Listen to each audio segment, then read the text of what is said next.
Vamos a empezar ya. Dices así, un cilindro conductor muy grande de longitud L tiene una carga total Q positiva rodeada por un cascarón cilíndrico conductor también de longitud L con una carga total menos 2Q. Como se muestra en la sección transversal de la figura 2734. Use la ley de Gauss para determinar A, el campo eléctrico en los puntos fuera del cascarón del conductor, la distribución de carga en él, el campo eléctrico en la región situada entre los cilindros. Bueno, de momento solo me voy a enfocar en lo que es principalmente el campo eléctrico, porque no hemos visto conductores oficialmente. Lo único que sabemos de conductores es de que si hay carga, está solamente sobre la superficie del conductor. Es lo único que les he dicho, y eso se los dije de manera casi extraoficial. Justamente en este capítulo vamos a empezar a ver estas cosas. Pero es que los demás libros, ven en el mismo capítulo de Ley de Gauss, empiezan a ver lo que son conductores y aislantes. Este número 5 es del Resnick.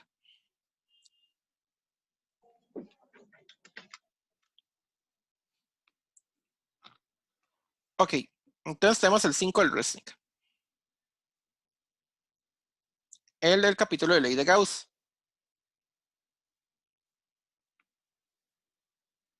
No sé si vieron que yo les pasé ya la práctica de eso.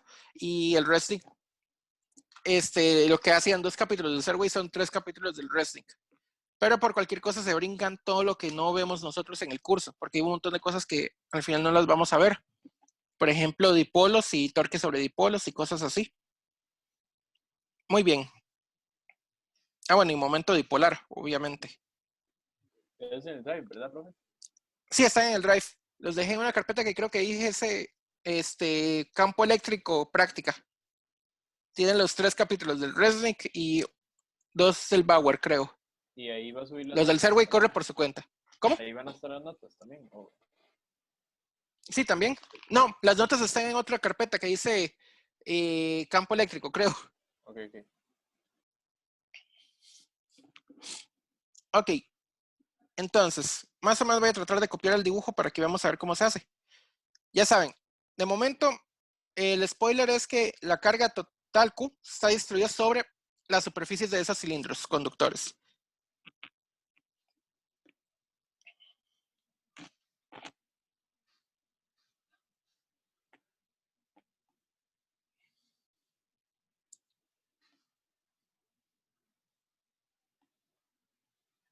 Este tiene carga más Q y este tiene carga menos 2Q. Ok. Entonces yo voy a cambiar un poquito la pregunta, porque dice, el campo eléctrico en los puntos fuera del cascarón del conductor, la distribución de carga, el campo eléctrico en la región situada entre los cilindros. Bueno, como no hemos visto campo eléctrico oficialmente, vamos a dejar pendiente el campo eléctrico en este interior. Pero sí podemos hacerlo en esta región y lo podemos hacer en esta región.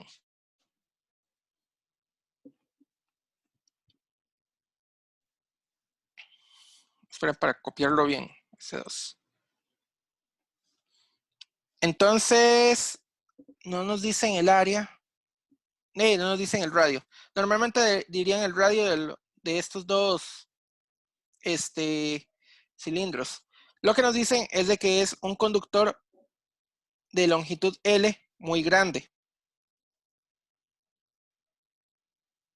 Cuando se dice que es muy grande, para efectos prácticos, L es enorme. Si ustedes lo tienen que comparar con cualquier otra cosa, L es prácticamente infinito.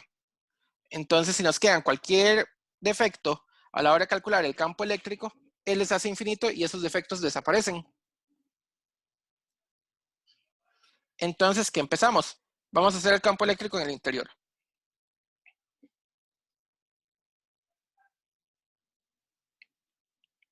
Hacemos una superficie gaussiana acá.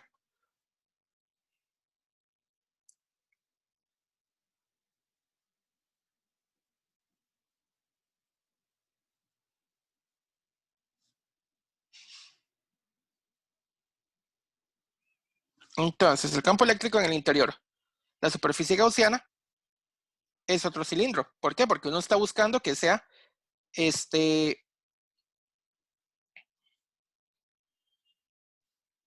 simétrico con las cosas que uno está haciendo.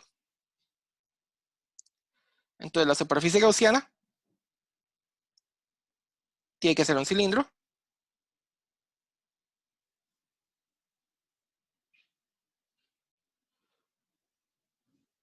Ubicada en el interior.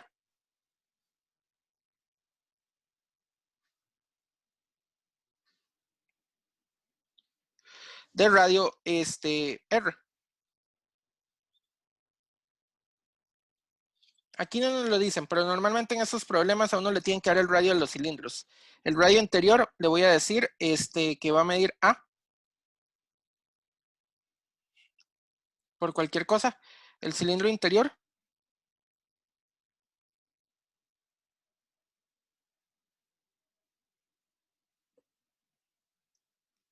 y el cilindro exterior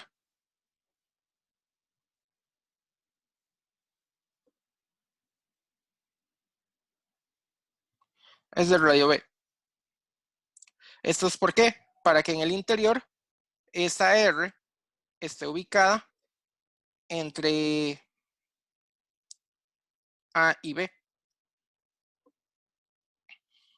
Entonces empezamos de la misma manera. La integral cerrada del campo eléctrico punto diferencial de área es igual a la carga encerrada entre epsilon sub 0. Pero adivinen qué, la carga encerrada ya nos la dan directamente, es más Q. No hay que tocar en ningún momento las distribuciones de carga.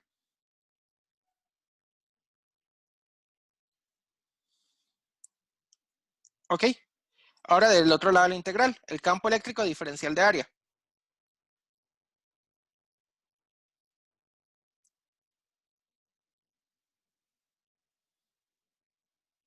Muy bien, es un cilindro. Entonces el cilindro se compone de tres partes. Bueno, voy a ponerlo así, sin el campo eléctrico por dentro. Esa integral se compone de tres partes.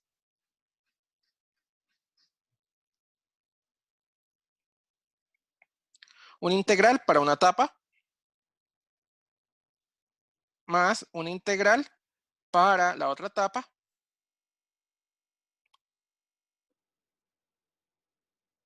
más otra integral para la parte circular.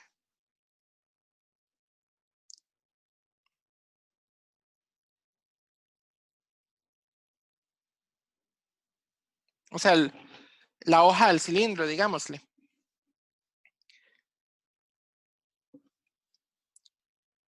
Pero, ¿qué es lo que va a pasar? Entonces hay que calcular tres integrales por aparte y eso es bastante engorroso. Pero nos dicen algo muy importante, como L es muy grande, los defectos producidos por las tapas se desaparecen. La integral de la tapa 1 es igual a 0, o tiende a 0 más bien, y la integral de la etapa 2 también tiende a 0. ¿Esto qué es lo que estamos diciendo? El cilindro es tan grande que a nosotros no nos va a interesar medir nada en las tapas. Solo nos interesa medir en alguna región, digamos, de por acá. ¿De acuerdo? Cada vez que vean eso, que diga algo muy grande, eso es para quitarnos alguna parte que tenga como, digamos, un defecto sobre el campo eléctrico. Algo que evite que el campo eléctrico sea bonito a la hora de manejar. Entonces, solo nos queda la integral cerrada del campo eléctrico, punto diferencial de área. Esto es igual a la integral de esa sección circular, es que no sé cómo se llama. Creo que le llaman de la hoja del cilindro. O la parte lateral. Es que lateral no. De lo que no son las tapas. Bueno.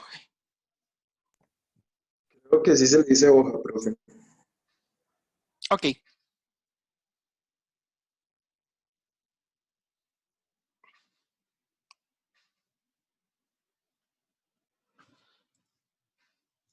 Y esa sección, entonces hay que ubicar el área de ahí. Pero esa área es muy sencilla. la voy a escribir así. Si nosotros tuviéramos un cilindro,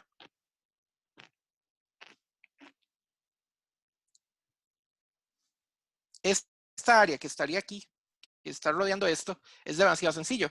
¿Por qué? Porque esto es la altura del cilindro multiplicado por la longitud de la base, el perímetro de la base. El perímetro de la base es muy sencillo, eso es la propia circunferencia. Entonces, el área del cilindro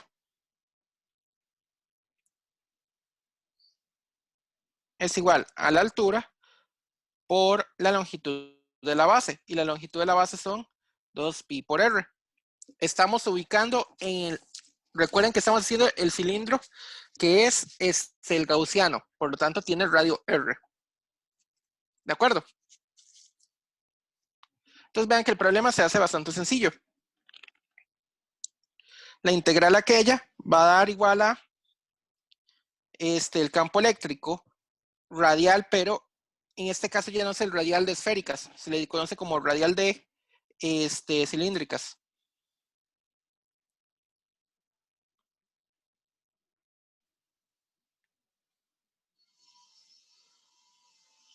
Creo que esto sí va tildado. Se le conoce como el radial cilíndrico. Ya ahorita veremos cómo se dibuja ese radial cilíndrico. Ya no es, esto ya es una componente, es la única componente que sobrevive por L. Esto no es producto punto, esto no es el producto tradicional. Estos son números, L, 2pi por R, igual a más Q entre epsilon sub 0. Por lo tanto, el campo eléctrico en componente radial, que es la única componente que sobrevive, esto va a ser más Q entre 2pi epsilon 0 LR.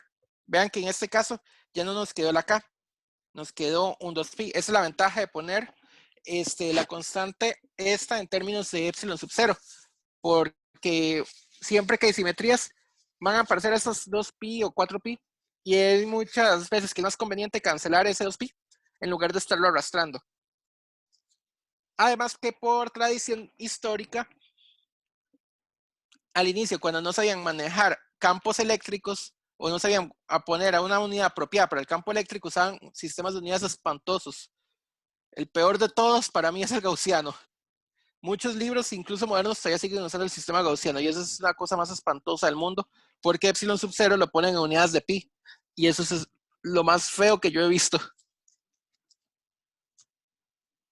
Entonces, eso es también por tradición histórica, de que se prefería más trabajar en epsilon sub 0 y cambiar las unidades por unidades gaussianas. En el momento que cambian por unidades gaussianas, la K se desaparece muy fácilmente. Pero medir las distancias se miden en centímetros y medir otras cosas se vuelve terriblemente difícil en el sistema internacional. Bueno, hacer las conversiones al sistema internacional se vuelve difícil. Por eso se decidió seguir trabajando con el sistema internacional. Al final queda más claro lo que uno está midiendo. Ok. Les quedo debiendo entonces cómo es ese campo eléctrico radial. Si aquí está el cilindro interior, el de radio A, el pequeñito, el que tiene carga más Q, el campo eléctrico radial a él es de esta manera.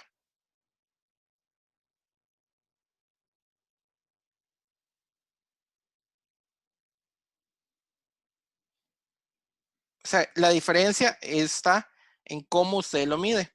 Este es el campo eléctrico radial esférico.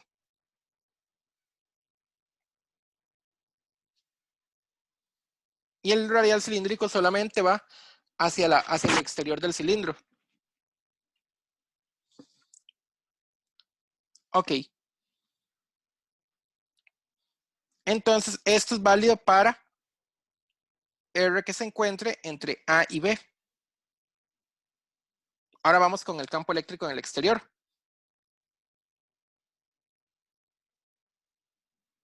O sea, para R mayor a B.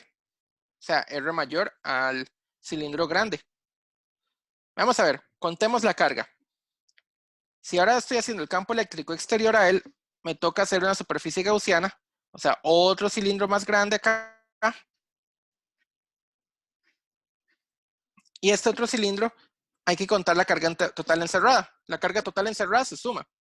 Tengo carga más Q y carga menos 2Q. Por lo tanto, la carga encerrada es 2Q menos, Q menos 2Q. O sea, menos Q.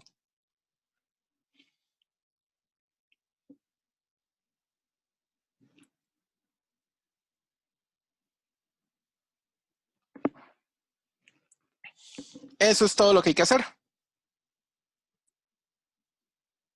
El campo eléctrico, punto DA, es igual a la carga encerrada entre epsilon sub 0.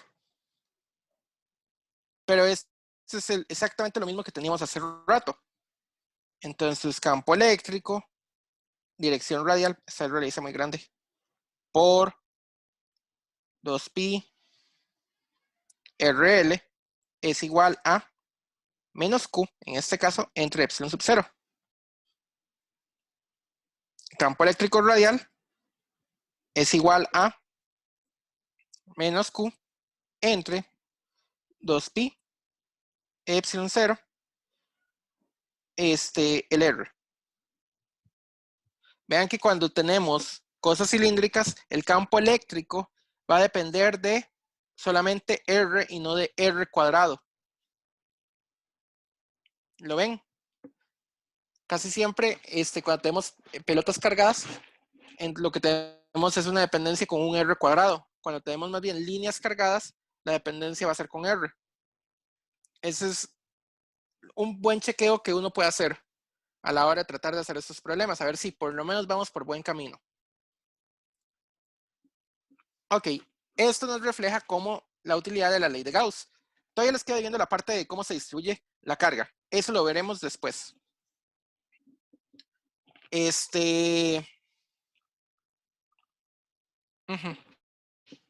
Vamos entonces a empezar el siguiente capítulo, que es el capítulo de potencial eléctrico. ¿Alguna duda hasta ahora con lo que hemos visto de estos temas?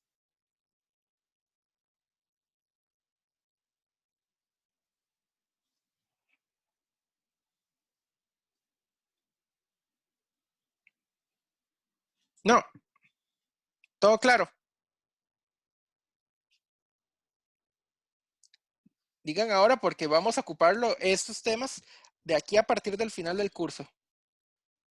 Entonces, hasta que lleguemos al final del curso, vamos a seguir repitiendo lo mismo una y otra vez.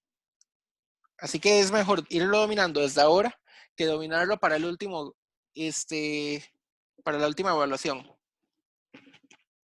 Entonces, ¿alguna duda con el tema de distribución continua y ley de Gauss?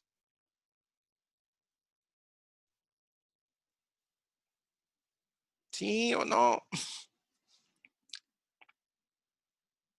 ¿Queda claro? Bueno, voy a suponer que de verdad quedó claro. Cualquier cosa, voy a hacer el jueves entonces más ejercicios y le subo esto.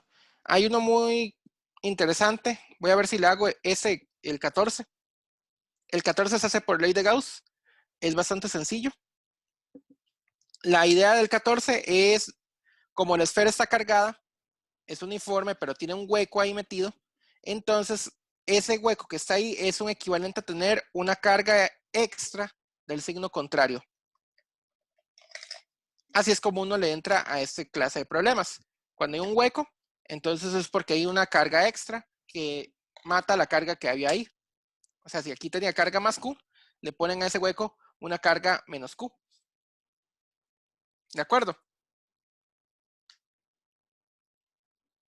Eso sí, apropiadamente. La carga tiene que ir apropiada para el hueco. No se refiere a la carga total del sistema, sino solamente la carga del hueco.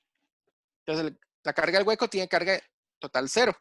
Pero esa carga total 0 se puede poner como una carga más Q y una carga menos Q. Y así lo empiezan con la ley de Gauss. También hay otro que quiero hacer, que son los anillos discontinuos y los anillos no uniformes. Hay uno muy bonito que es el anillo no uniforme, que había salido un montón de veces en exámenes viejos y siempre ocasiona problemas ese cosa.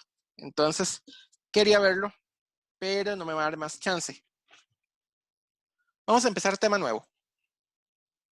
El potencial eléctrico.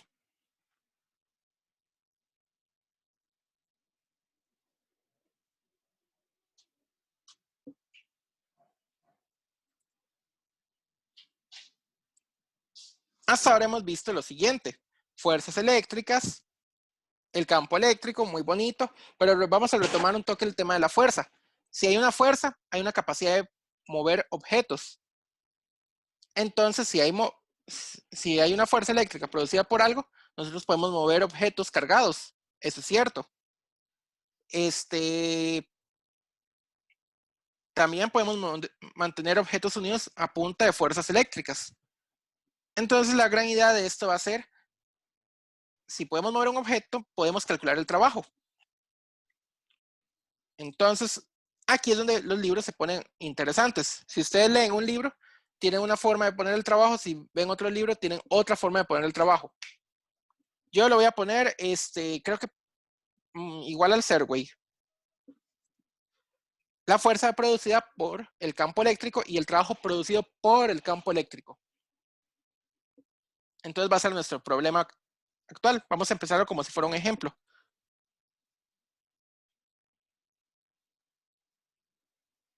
Entonces la idea sería calcular el trabajo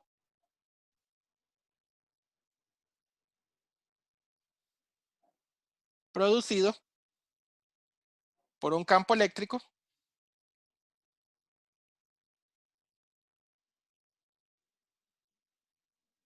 sobre una partícula de prueba.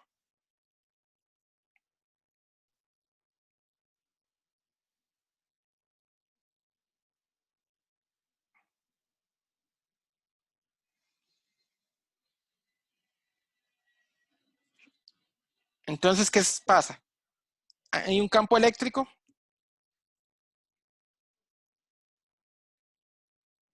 por alguna región. Tal vez no conozco a priori la fuente de este campo eléctrico, que eso puede pasar. De hecho, muchas veces no se conoce la fuente del campo eléctrico, no se conoce la forma de la carga que lo generó. Es más, incluso el campo eléctrico puede viajar sin necesidad de tener una fuente. Así funciona la luz. Lo verán en física 3. Y por aquí tengo la carga Q. Si es positiva, sigue la línea del campo. Si es negativa, se va por el otro lado de la línea de campo. De momento no me interesa hacia dónde se va. Así que voy a decir nada más simplemente que es positiva. Cualquier cosa, si la Q era negativa, el signo se cambia automáticamente. No hay que hacerle más a esto.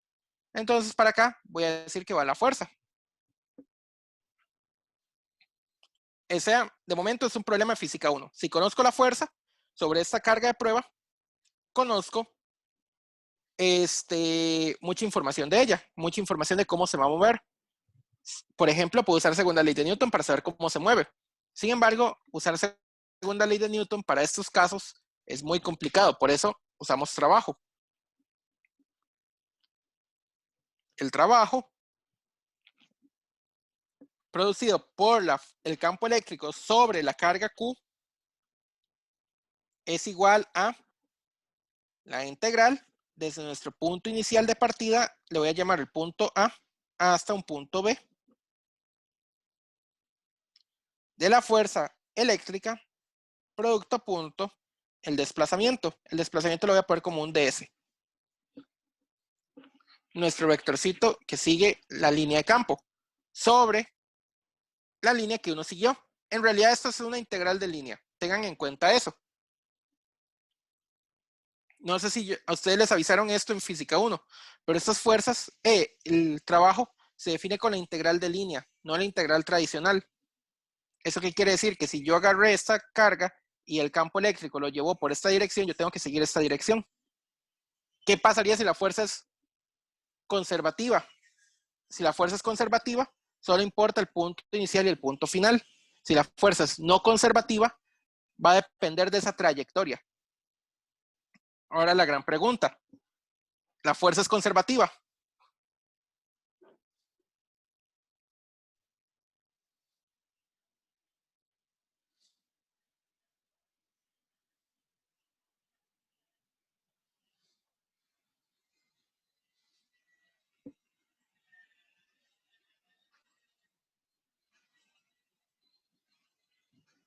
La respuesta, sí. Todos los experimentos indican que esta fuerza es conservativa. Así es como uno comprueba la fuerza eléctrica. ¿Por qué? Porque la fuerza eléctrica, de hecho, es una fuerza que viene del experimento, no viene tanto de la intuición geométrica de las cosas, sino es muy experimental. Hay una manera de comprobarla, pero la manera de comprobarla se usa cálculo 3, así que no vamos a irnos con esa parte. Si saben ustedes, ya cálculo 3, que espero que ya lo estén llevando y espero que ya hayan pasado, las fuerzas conservativas o las cantidades conservativas tienen rotacional igual a 0. El rotacional de un campo conservativo siempre da 0. Y por la forma de la fuerza, en realidad el campo es conservativo. Ok, la respuesta es sí, es conservativo. Esto implica que el trabajo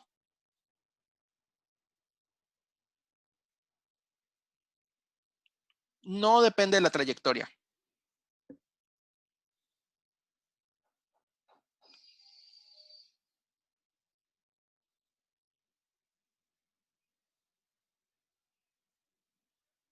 Esto es muy importante, muchachos. Si les van a preguntar en el quiz, ¿el trabajo producido por una fuerza eléctrica es conservativo porque depende de la trayectoria? No conservativo porque depende de la trayectoria o cualquier combinación posible. La respuesta correcta va a ser: el trabajo es conservativo y no va a depender de la trayectoria, solo del punto inicial y el punto final. Entonces tengan en cuenta eso. Solo va a depender del punto inicial y el punto final.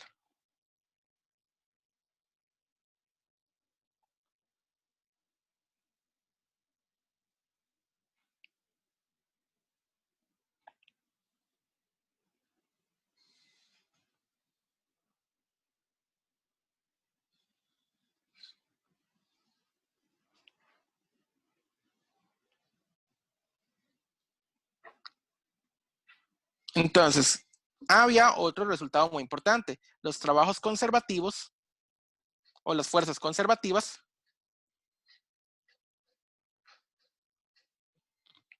uno les puede obtener una energía potencial asociada a ellos.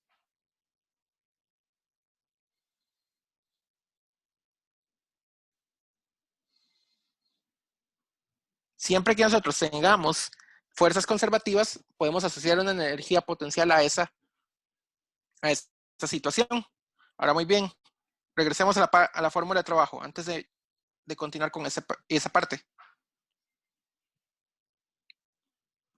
Trabajo es igual a la integral del punto inicial al punto final de la fuerza producto punto desplazamiento infinitesimal. Y sumábamos sobre toda la trayectoria, pero al final no la vamos a ocupar toda la trayectoria, solo el punto inicial y el punto final. Recuerde que conservativo no quiere decir que la f salga fuera de la integral, al contrario, la f no va a salir de la integral. Pero vamos a ver, esta fuerza uno la puede poner siempre, la carga de prueba, por el campo eléctrico externo a esta carga. Es muy importante que recuerden eso.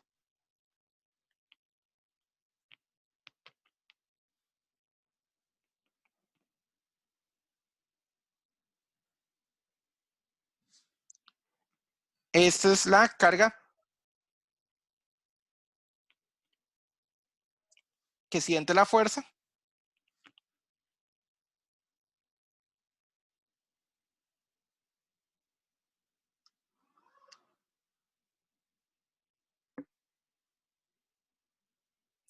Y este es el campo externo a esa carga.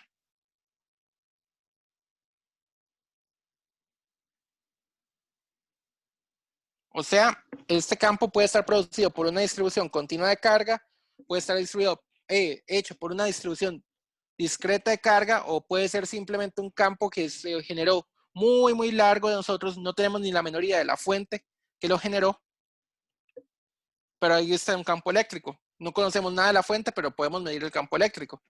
Entonces, el caso es de que este campo eléctrico no tiene nada que ver con la carga. Ahora, muy bien. Trabajo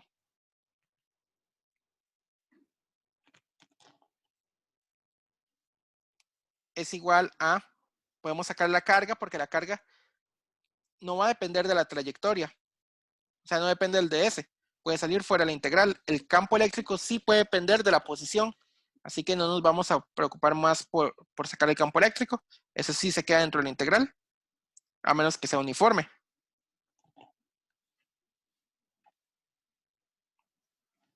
Muy bonito. Hasta acá muy bonito esto, pero nos gustaría simplificar la situación. Tenemos el trabajo y si hay trabajo, ya saben que lo que nos va a interesar entonces después es buscar una energía potencial. Por teorema trabajo-energía, versión energía potencial,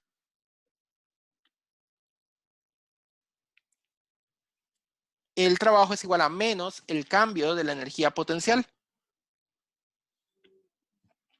¿Se acuerdan de eso? Teorema trabajo-energía. Hay varias versiones. La versión con la energía cinética, trabajo neto es igual a el cambio de la energía cinética. Cuando tenemos energías potenciales asociadas, el trabajo de esa fuerza conservativa se puede poner como un cambio de energía potencial y es menos el delta U. ¿De acuerdo?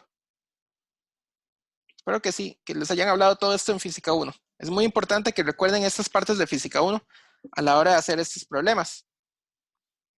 En especial, ¿por qué? Porque la idea de hecho es llegar a que la energía se conserva y poder usar la conservación de energía para encontrar el movimiento de cargas. Es muchísimo más fácil que trabajar con vectores. No es que no se pueda trabajar con vectores, es que simplemente es más fácil trabajar con esto que trabajar con vectores. ¿De acuerdo? Creo que sí. Muy bien. El detalle es de que muchas veces este menos es estorba. El menos es engorroso de manejar. Y vemos algo muy curioso. A partir de aquí, vean lo que tenemos. La integral de a b por q de e punto ds es igual a menos el cambio de energía potencial.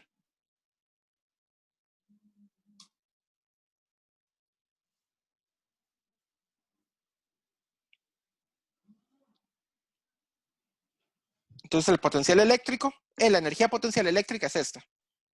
Nos gustaría hacer una analogía con el campo eléctrico. El campo eléctrico, ¿qué era lo que hacía uno? Se quitaba la carga Q. Recordábamos que el campo eléctrico era la fuerza sobre la carga de prueba. Bueno, algo así vamos a querer hacer, quitarnos esta Q de acá. Entonces, para evitarnos hacer esta clase de cosas y buscar algo que nos simplifique la vida un poco, vamos a definir lo que se conoce como el potencial eléctrico.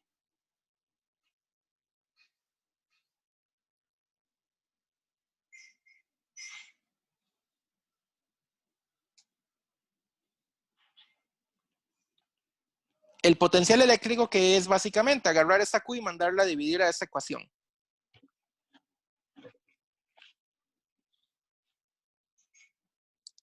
Vamos a llamar el cambio de energía, el cambio de potencial eléctrico delta V a el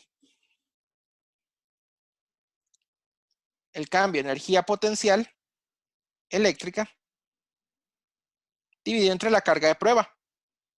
Y esto es igual a menos la integral del punto A al punto B de E punto ds.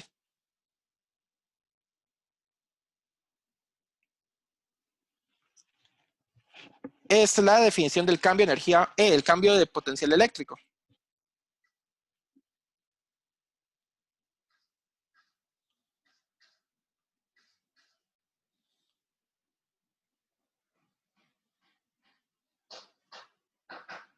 Yo les había dicho en algún momento que la unidad del campo eléctrico eran los newtons sobre coulomb. Ahora vamos con la... Pero también era una unidad muy curiosa, volt entre metro, y yo nunca les hablé de lo que era el famoso volt. Bueno, las unidades del cambio de energía, el cambio potencial, si lo vemos son, arriba tenemos unidades de energía, joules, y abajo vamos a tener unidades de carga, coulombs. Joules sobre coulomb. Pero este va a recibir un nombre especial.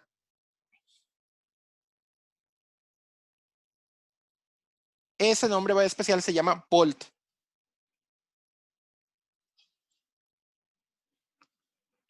Algunos libros lo traducen como voltio.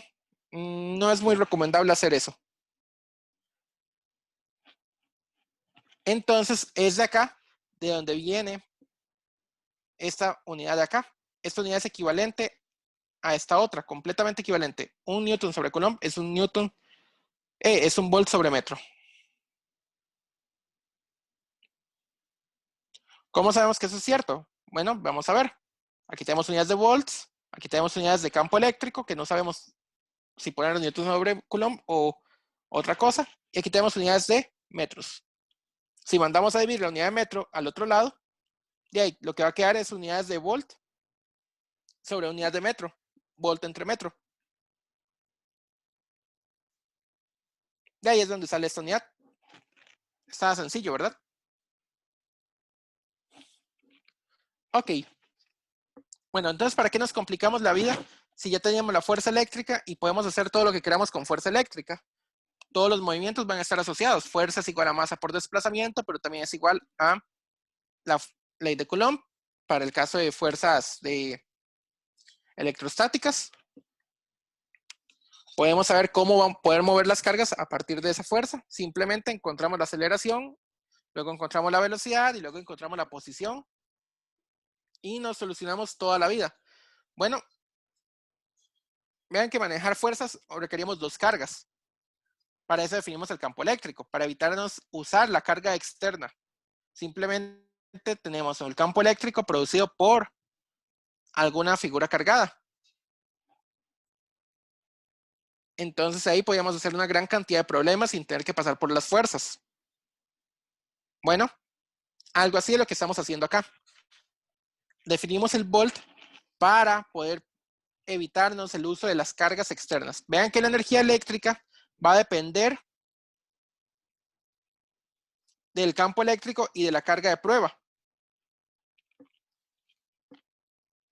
El potencial eléctrico como tal, solo el potencial, solo va a depender del campo eléctrico y ya.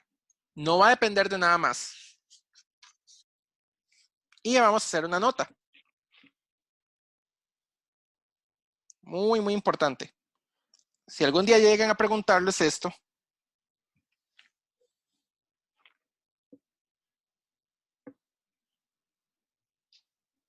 solamente tiene significado físico el delta V.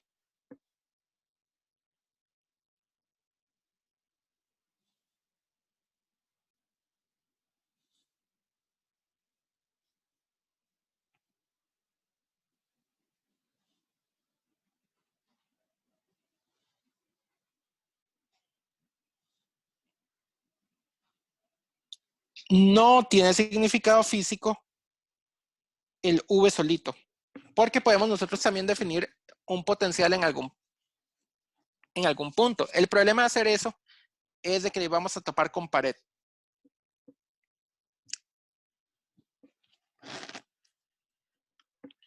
Ahorita lo vamos a hacer, pero vamos a topar con una pared. Lo único que nos interesa realmente es el delta V. El V no. ¿Por qué? Porque el V, si lo ven, es parecido tiene alguna relación importante con el campo eléctrico. El delta V ya tiene la forma de la integral. Podemos definir eventualmente un V para solamente el punto A o un V para solamente el punto B. Ahorita vamos a llegar a eso. El gravísimo problema que nos encontramos es de que ese V no es único. De hecho, puede el V tener muchas formas y al final dar exactamente el mismo campo eléctrico.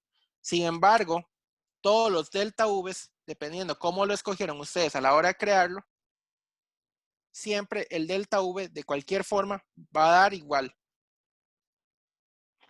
¿Por qué? Porque va a estar relacionado con la energía y la energía no va, es imposible que de una manera lleguen a tener cambios de energía diferentes. Entonces, ¿qué es lo importante acá? El delta V. El V solito todavía uno lo puede calcular sin ningún problema, pero no va a tener tanto significado físico como el delta V.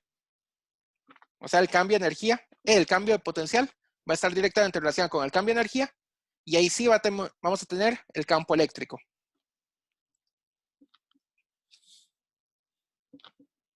Entonces, ¿qué es lo que pasa acá?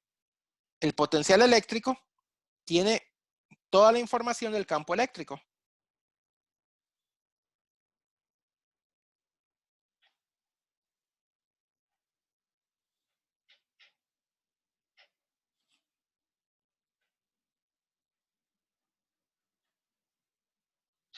Eso es muy bueno.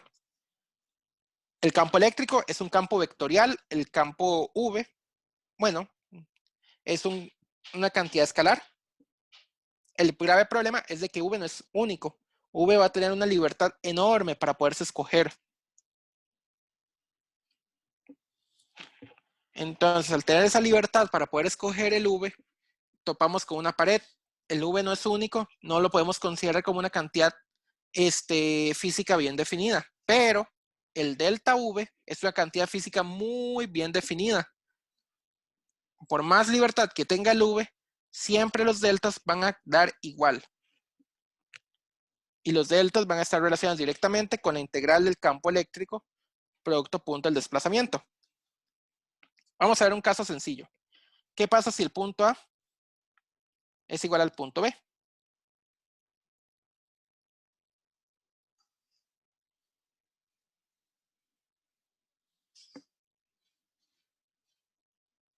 O sea, la integral de A de E punto de S, como es una integral que va al mismo punto, siguiendo X trayectoria, se puede poner como integral cerrada, nos tiene que dar 0. Esto es muy importante. Sin embargo, hay un detalle. En física 3 verán que esto no es tan cierto.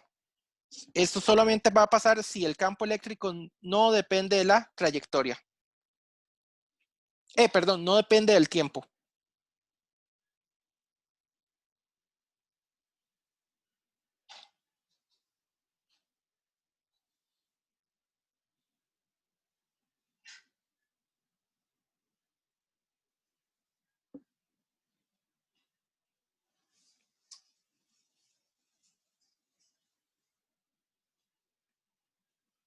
Si el campo eléctrico cambia con el tiempo, esto no va a pasar. Esa integral cerrada no va a pasar y ahí van a aparecer más cosas. Esas son las famosas leyes de Maxwell. Las van a ver el otro semestre en física 3. Entonces, de una vez sepan que yo no les estoy mintiendo, simplemente es que para efectos de física 2, esa integral va a dar 0. Para efectos de física 2. ¿Por qué? Porque aquí no vamos a tener dependencias del tiempo. Cuando hay dependencias del tiempo, eso le corresponde a la gente de física 3. O sea, ustedes todavía se salvan un semestre más de eso. Ok, vamos a definir una nueva unidad de energía por cualquier cosa.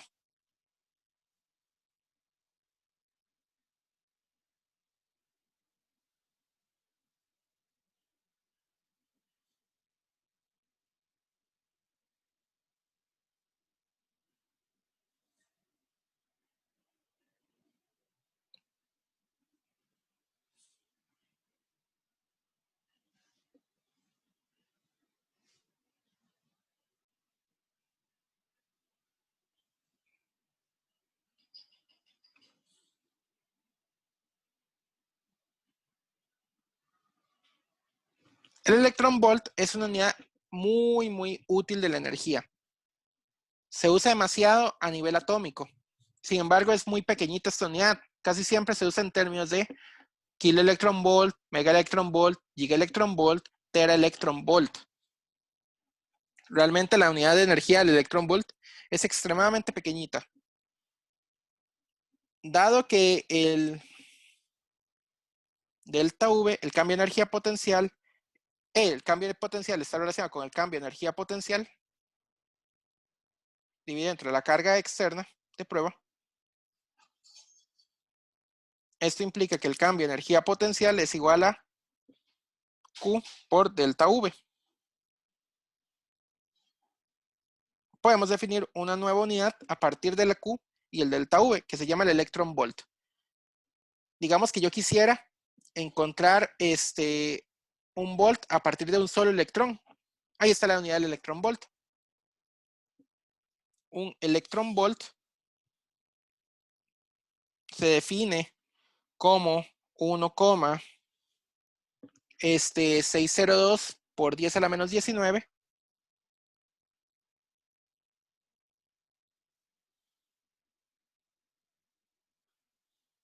joules.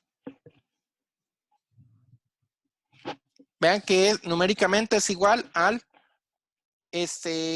la carga de un solo electrón, 1,602 por 10 a la menos 19, pero en el sistema internacional es el coulomb.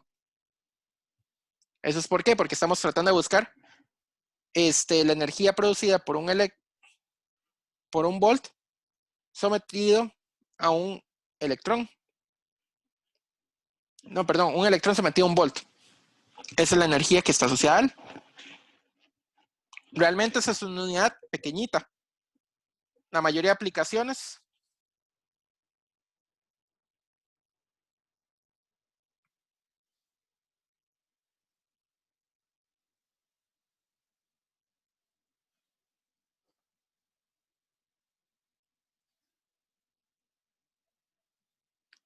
usa el kiloelectronvolt,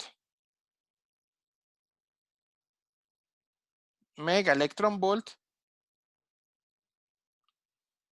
teraelectronvolt. Pero ya esta es una unidad extremadamente gigante. Pequeñita para la vida diaria, pero extremadamente gigante para lo que son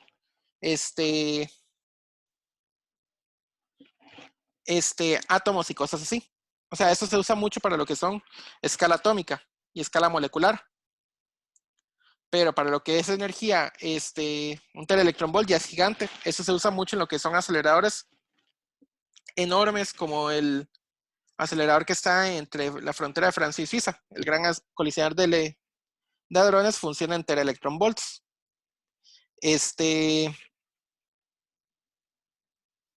Muchas veces se dan las masas en términos de electronvolt sobre unidades de C al cuadrado. La C es la unidad de la luz. Eso lo verán un poquito en física 3. De momento solo nos preocupamos de que existe esta unidad y es bastante útil. Luego hacemos un ejercicio que venga con esa unidad. Muy bien. De momento entonces tenemos ya información para hacer cálculos. El libro empieza entonces con el potencial debido a un campo eléctrico uniforme.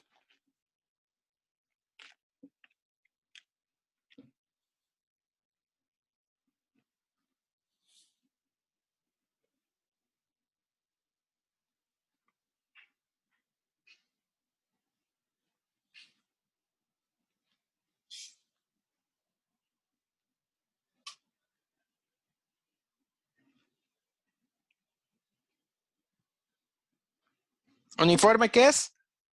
Misma dirección y misma magnitud siempre. No importa la posición donde usted esté, siempre va a ser la misma cosa. Nosotros vimos un caso posible para lograr eso así. El plano infinitamente cargado. El plano infinitamente cargado nos provee un campo eléctrico uniforme, siempre misma magnitud, siempre misma dirección, excepto solamente si pasamos de arriba a abajo del plano. Es la única diferencia que puede pasar.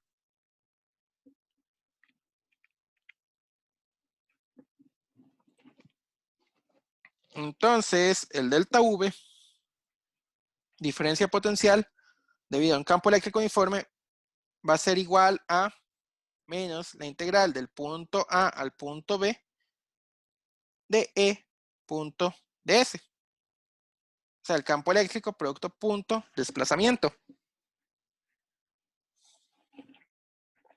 Entonces,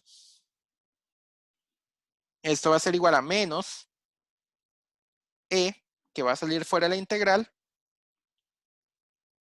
por el delta L. El delta L es la longitud que hay desde A hasta B.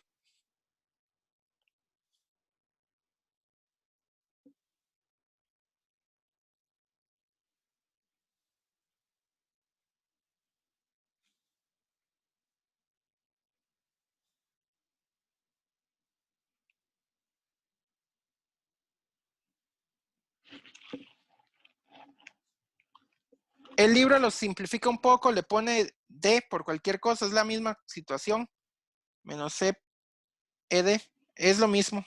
Eso es simplemente gustos del libro por poner las cosas.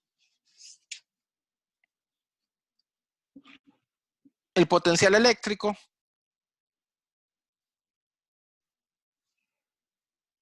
la energía potencial eléctrica va a ser igual a Q por delta V.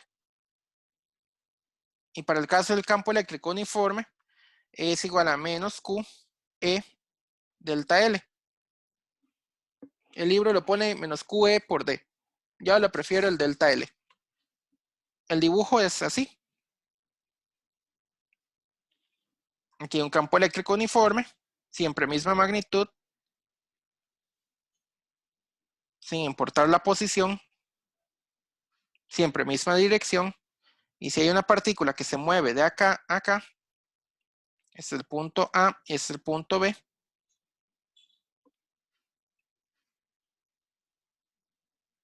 Delta L. Si lo ven en el libro, dice D, da lo mismo. Cualquiera de las dos está buena.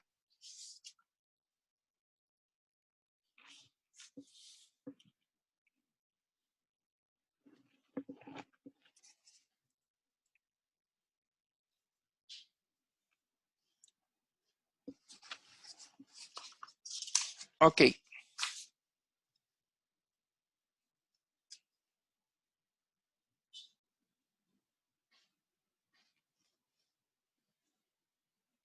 Si por pura casualidad nos interesa la dirección, el libro también hace este caso. ¿Qué pasaría más bien si el campo eléctrico fuera uniforme, pero tiene una dirección diferente a esta?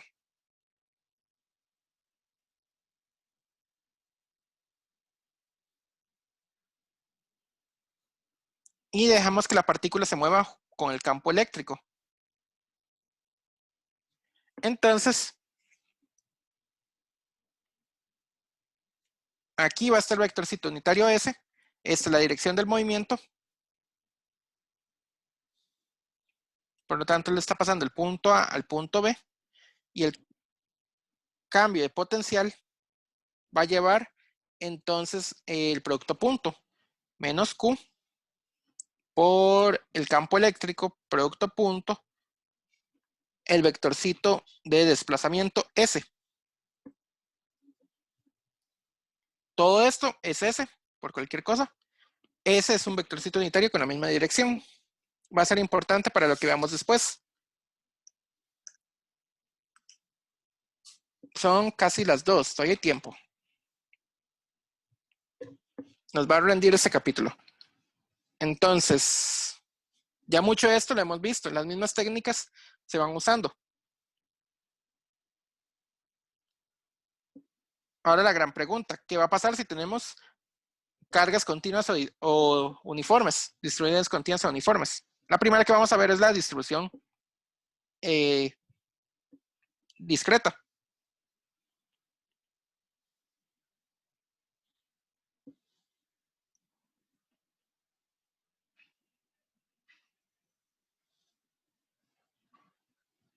Después pasamos a la distribución continua de carga. Y veremos qué pasa cuando la distribución es uniforme, cuando es no uniforme. En fin, las mismas cosas que hacíamos con el campo eléctrico.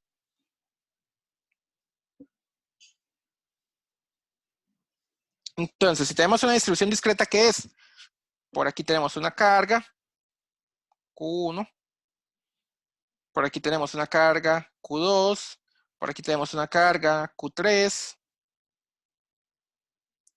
En fin, tenemos un montón de cargas. Aquí está la enésima carga y por otros lados están las otras cargas. Hay montones de cargas por todo lado. Y digamos que quisiéramos calcular el campo eléctrico en un punto. Recordábamos que el campo eléctrico en un punto, por ejemplo, el punto de la cruz, que marqué ahí, va a ser igual a K por la sumatoria de cada una de esas cargas, dividido entre las distancias que hay de la carga enésima al punto al cuadrado. ¿De acuerdo? Todo multiplicado por K. Entonces la idea ahora no va a ser esa. La idea va a ser ahora, ¿qué pasaría si tengo estos campos acá? Bueno, estas cargas acá generando un campo neto total y yo tuviera aquí un punto A, aquí tuviera un punto B y quiero llevar una carga de prueba desde acá hasta acá simplemente por la acción del campo total. Vamos a ver qué es lo que pasaría, si se puede o no se puede. Primero, sabemos de que el campo eléctrico al final, por más distribuciones de cargas que haya, si no hay dependencia del tiempo, esas integrales son no van a depender de la trayectoria, por lo tanto el campo es conservativo, por lo tanto nosotros podemos hacer todas las técnicas de fuerzas conservativas que queramos.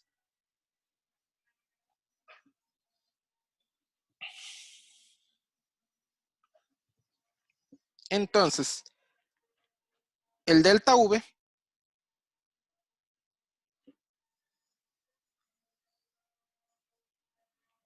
para este caso sería la integral del campo eléctrico producto a punto el desplazamiento infinitesimal desde el punto A hasta el punto B, con un menos por fuera.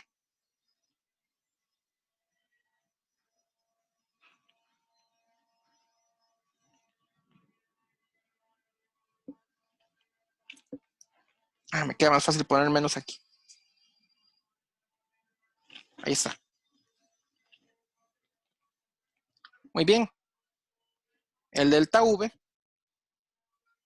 va a ser igual a menos la integral del punto A hasta el punto B de toda esa distribución de cargas, la sumatoria, la K puede salir fuera de la integral, de K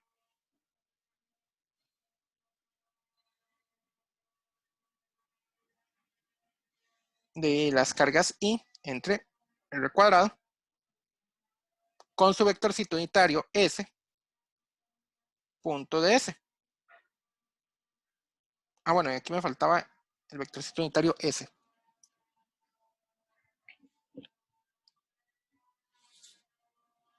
Al final, ¿qué va a pasar? Esta integral es bastante sencilla. S y ds tienen misma dirección, pero no misma magnitud. S tiene magnitud. Ese techo tiene magnitud 1. Esta S tiene magnitud infinitesimal, que solo va a depender de las distancias que estaban metidas por acá. Así que, ¿qué va a pasar? Si yo quiero calcular acá, entonces, ¿qué hago? Vengo con una carga, digamos la enésima carga, o cualquier otra carga. Esta va a ser su R. Pero el ds va a estar siempre tangencial aquí a la trayectoria.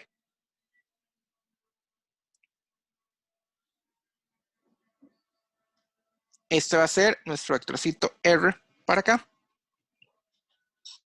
Y la única idea es ver el ángulo que genera entre este y este. Al final, esta integral se resume en esto solamente. Menos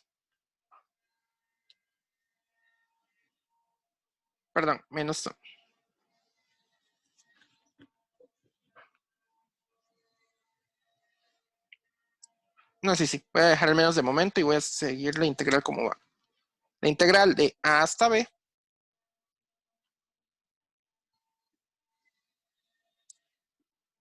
de K sumatoria con las QI entre las distancias RI al cuadrado por un DR.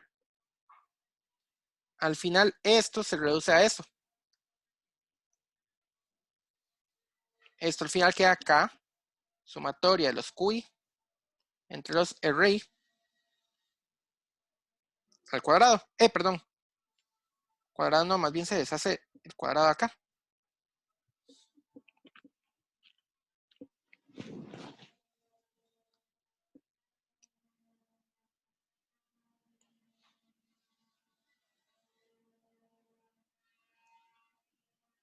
Uh-huh.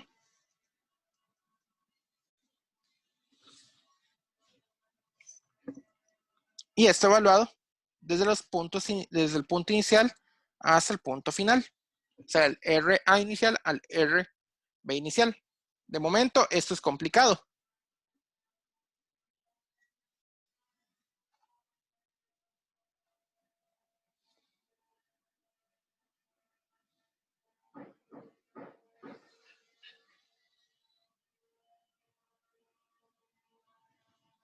Pero tampoco es imposible. Veamos a ver el truco. Usar una sola carga.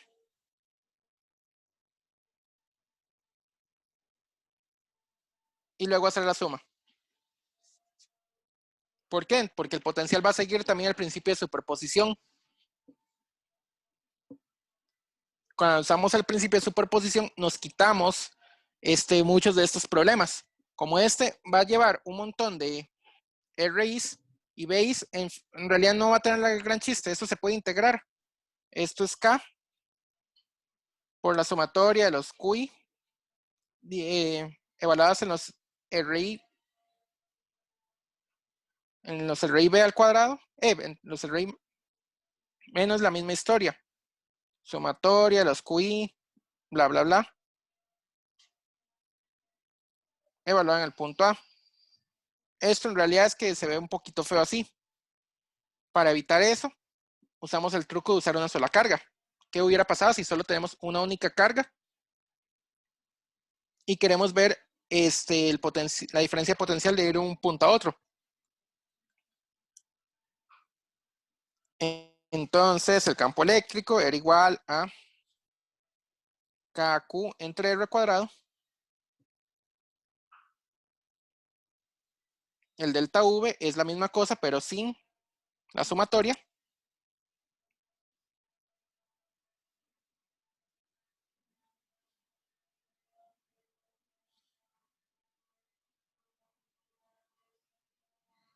Evaluado desde A hasta B.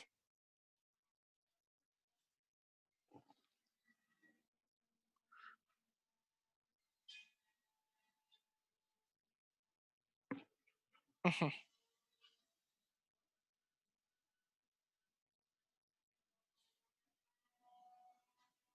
Esto sería igual nada más a KQ entre la R que estamos acá. Perdón. Voy a poner mejor así. 1 entre RB menos 1 entre RA. La distancia de la carga, el punto B, y la distancia de la carga, el punto A. Esto es igual a VB menos VA.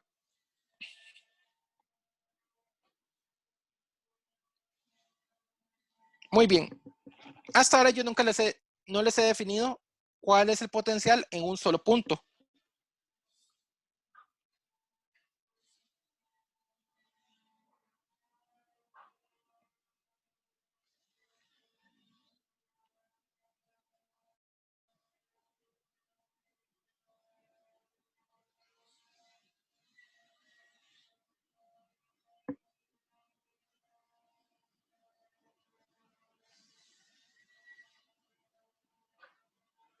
O sea, siempre he tomado un punto A y un punto B para definir una diferencia de potenciales. Bueno, eso es porque ocupamos una referencia. Siempre se ocupa una referencia. Es aquí donde está la libertad.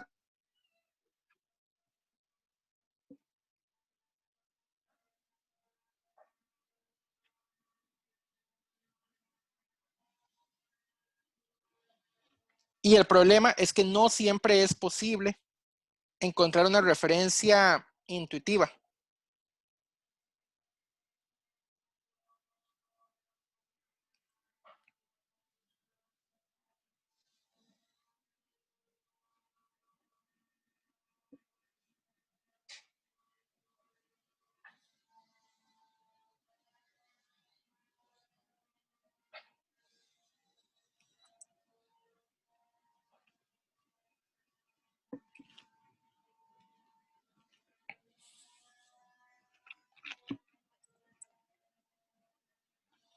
¿Por qué?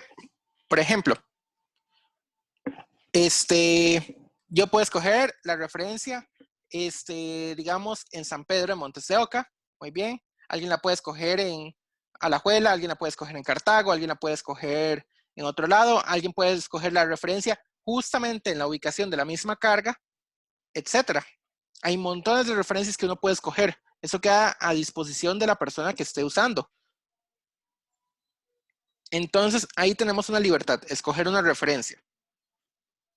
Cuando tenemos distribuciones discretas y objetos compactos cargados, o sea, una pelota cargada, aunque sea una pelota deformada, un cubo, lo que quiera, siempre y cuando sea compacto, entonces la referencia casi siempre se pone en el infinito. El problema viene cuando las distribuciones son extendidas, una línea infinita, un plano infinito, ahí no se puede poner fácilmente en el infinito esa referencia, porque ahí no nos daría cero en el infinito. Esos son los problemas que uno ve en un curso un poquito más avanzado. Pero para acá, 80% de los problemas que van a ser objetos cargados, la referencia uno la puede poner en el infinito. Sí, antes en el Segway viejo sí venían problemas de este estilo. En este Segway nuevo yo creo que no vienen problemas de referencia.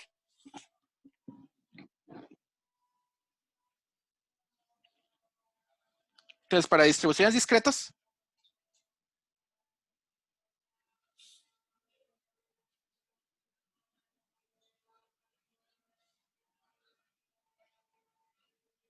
y objetos compactos, o sea, esferas, cubos, lo que quieran,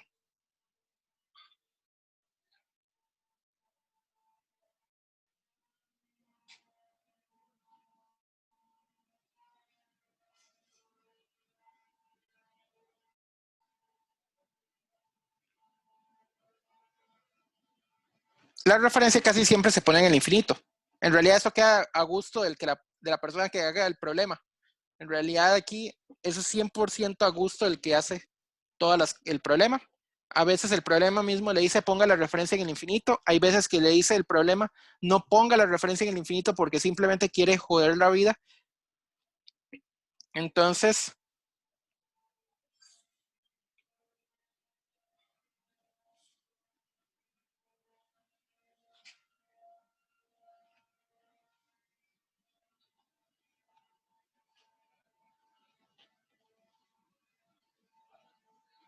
¿qué quiere decir una referencia en el infinito? Quiere decir que muy largo de la carga, el potencial va a ser igual a cero.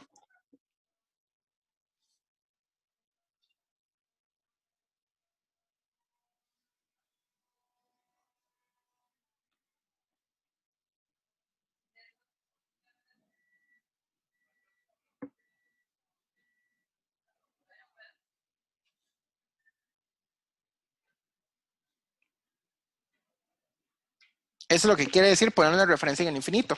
El potencial va a ser cero y muy, muy largo de la carga. ¿Eso qué quiere decir? Que vamos a agarrar el punto A y lo voy a poner infinito. ¿Esto qué quiere decir? El potencial o la diferencia potencial de VB menos V de infinito, que va a ser igual a K por Q entre 1 entre RB menos 1 entre infinito. Esto va a tender a 0. Y esto va a ser que KQ entre RB Vean que es una expresión compacta, parecía la expresión del campo eléctrico, solamente que con R a la 1 en lugar de a la 2. Y tampoco va a llevar vector, porque el potencial es un escalar. Los potenciales son escalares, no nos vamos a preocupar de nuevo por vectores, y va a ser mucho más sencillo manejar esas expresiones. Son más fáciles manejar potenciales que manejar campos como tal. Esto implica entonces que le quitamos la etiqueta de B. El potencial para algún punto R va a ser igual a KQ entre R. Ahora, si tenemos muchísimas cargas,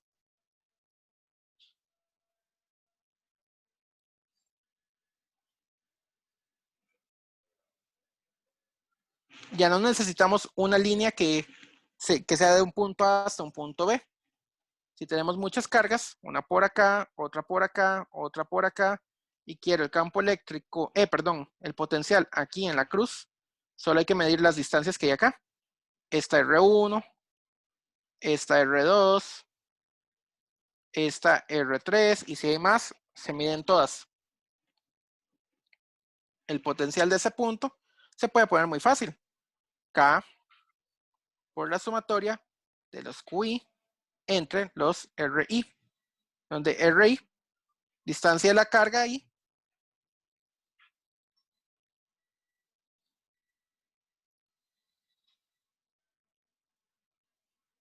al punto donde se quiere medir.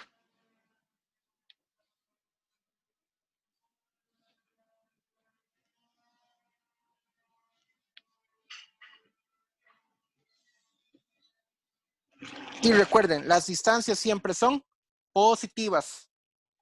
Cuidadito, dicen que estas son con dirección y que tienen signo negativo, porque eso es falso. Las cargas pueden tener signo positivo o negativo, pero las array no tienen signo, solo son positivas.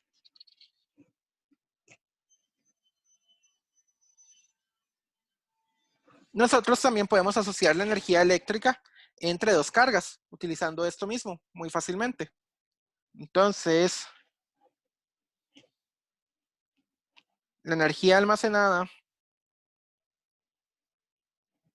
o sea, la energía potencial,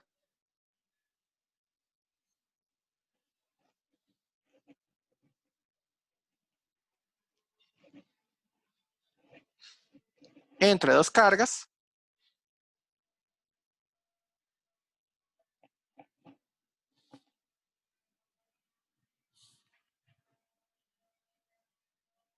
UE es muy fácil, porque esto es simplemente Q por delta V, poniendo la referencia en el infinito. En realidad esto es bastante sencillo. Esto es Q.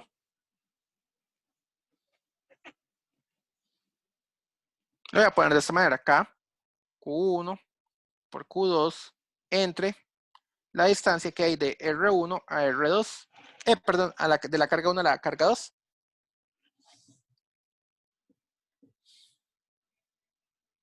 Si tenemos muchas cargas,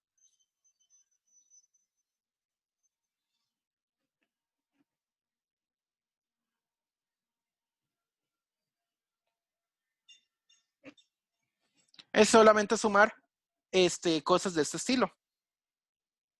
La energía total sería entonces K, Q1 por Q2 entre la distancia que separa R1, la distancia que separa 1 con 2, más K por Q1, Q3, entre la distancia que separa 1 con 3, más así con todo el resto de cargas.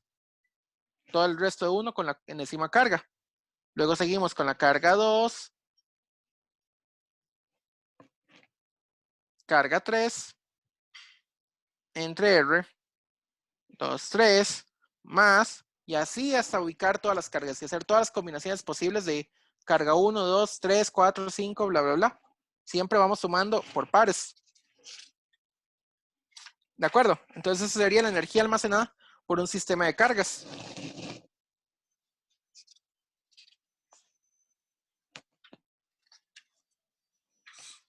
Ok.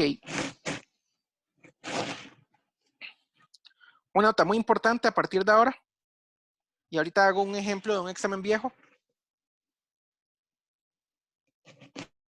Bueno, no puedo hacer terminar la materia ahora y hacer la otra clase solo ejemplos. Voy a hacer eso. La otra clase solo voy a hacer ejemplos. Voy a terminar la materia de una vez. Nota. La energía se conserva.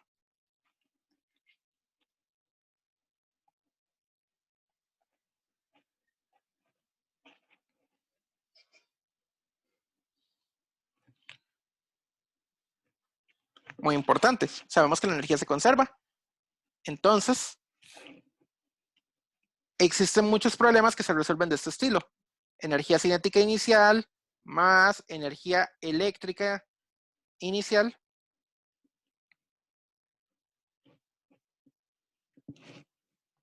es igual a energía cinética final más energía potencial eléctrica final.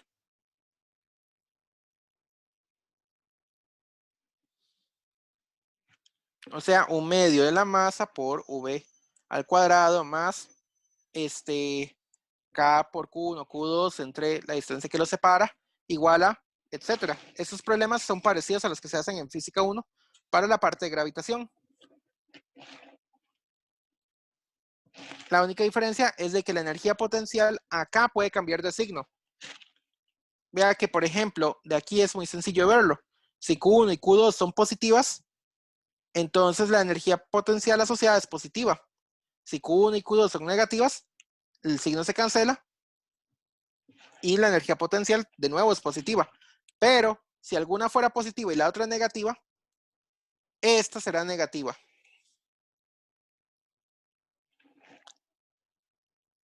Ok. ¿Alguna duda hasta ahora con lo que hemos visto?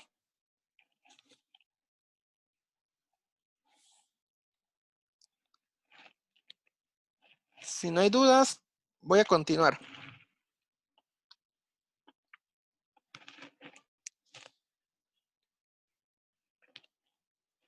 Entonces, vamos a ver.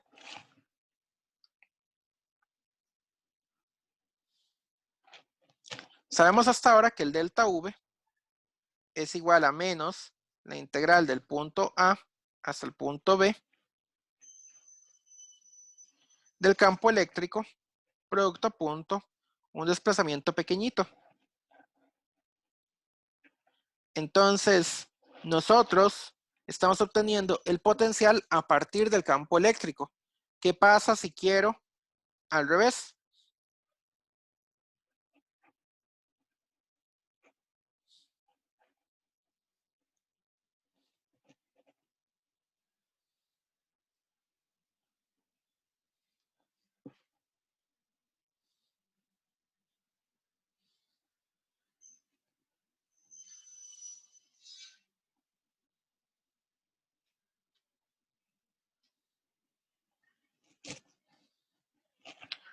Muy bien.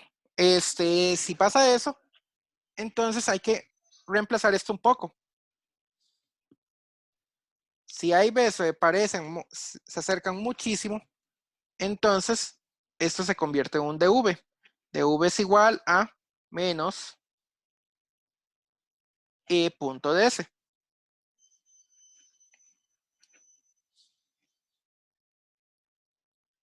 Ahora, muy bien.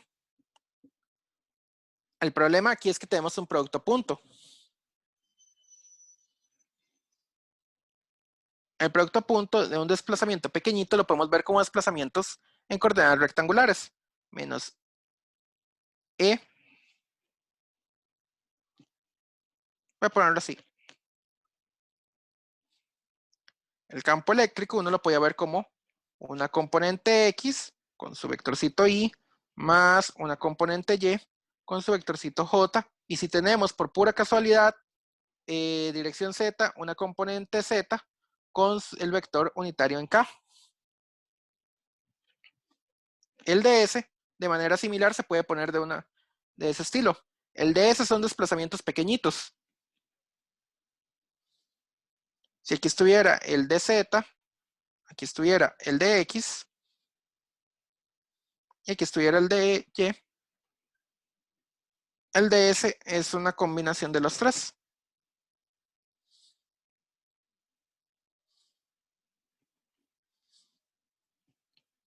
De X en Y más de Y en J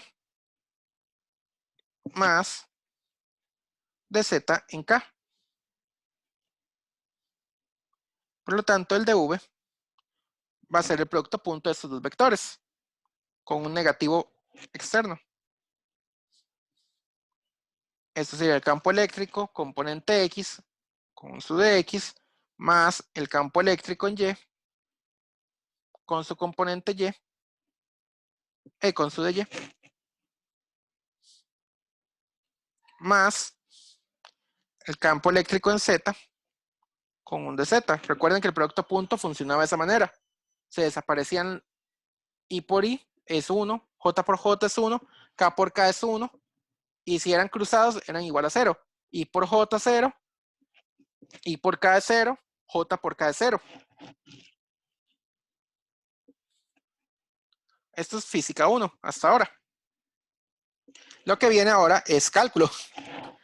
Para encontrar esas componentes, para encontrar el campo eléctrico, basta con encontrar las componentes del campo eléctrico.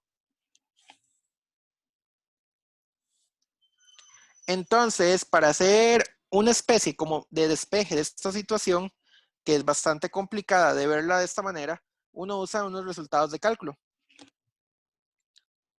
Vamos con el resultado sencillo. Caso sencillo.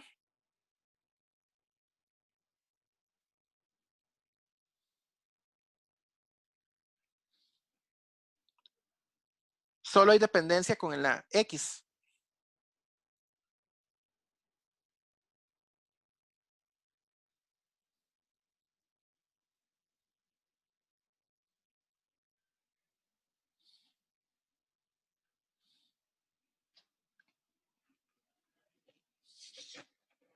¿Esto qué implica? dV es igual a menos el campo eléctrico componente X por un dx. Y esto se puede ver muy fácilmente. El campo eléctrico en X es igual a menos dV entre dx. Y el resto de componentes son 0. Para este caso sencillo.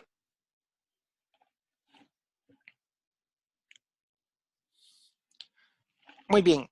Lo mismo pasaría si solo hubiera dependencia en Y o solo hubiera dependencia en Z. Simplemente vamos cambiando la coordenada según lo que ocupemos. Si ocupamos más bien dos componentes o tres componentes, o sea, el caso general,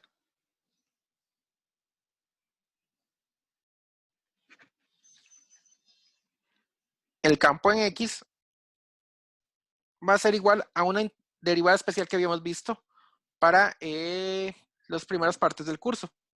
Se conoce como la derivada parcial de V con respecto a X. El campo eléctrico en Y tiene que ser igual a menos la derivada de V con respecto a Y. Y el campo eléctrico en Z, si lo ocupáramos, va a ser igual a menos dV en Z. Recordamos que eran estas derivadas parciales. Las derivadas parciales son agarre y derive esta, por ejemplo, de acá. Agarre y derive X y todo lo demás es constante. Si aparece Y, va a ser una constante con respecto a X. Si aparece Z, va a ser una constante con respecto a X. Ejemplo, porque yo sé que muchos no llevan cálculo 3 para este momento, y esto es un tema típico de cálculo 3. Si f es igual a 5x más 3xy más y cuadrado, digámosle. Entonces, la parcial de f con respecto a x es igual a, y vamos derivando. Como estamos solo derivando con x, todo lo demás que no sea x es una constante. El 5 es una constante. Sale fuera de la derivada. Sigue las mismas reglas de derivada. Separar las sumas y ahora vamos a ver. 3xy. X es la variable. Y es constante para efectos de esta derivada. Entonces, esto queda más 3y. Y la derivada parcial de y cuadrado con respecto a x es 0.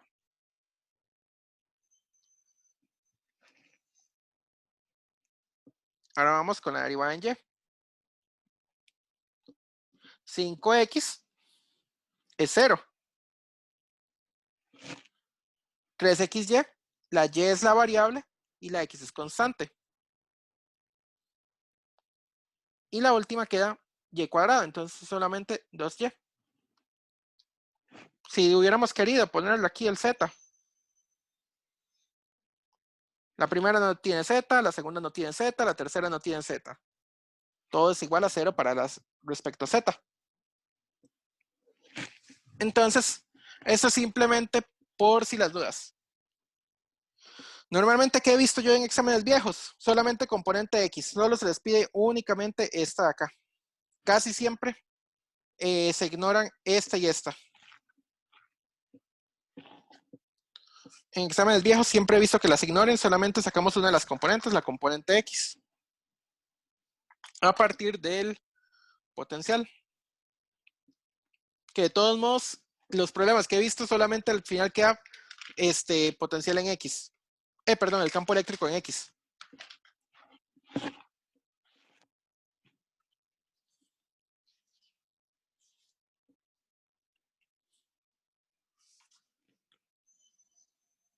Ok. Vamos a ver. Ahora pasamos al tema líneas equipotenciales. Perdón, líneas no, superficies equipotenciales.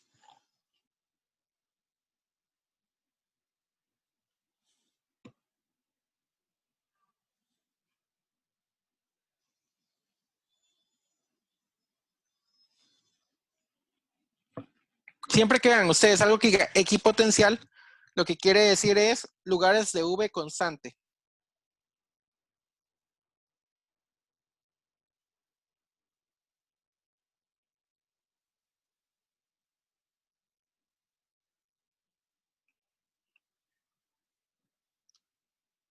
Por ejemplo, una carga puntual. Recordamos que las líneas de campo eléctrico salían radiales hacia afuera.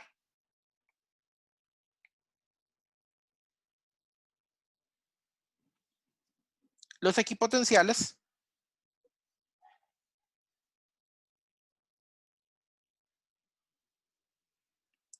siempre son perpendiculares al campo eléctrico.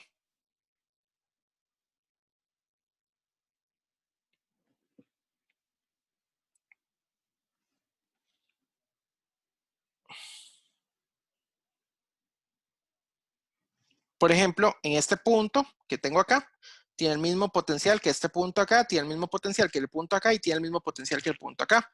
Pero, si yo me paro en este punto, no es el mismo potencial de aquí a aquí. ¿De acuerdo?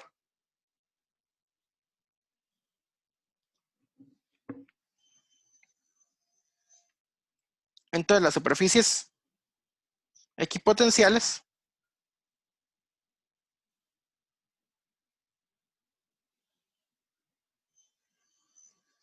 son perpendiculares siempre al campo eléctrico.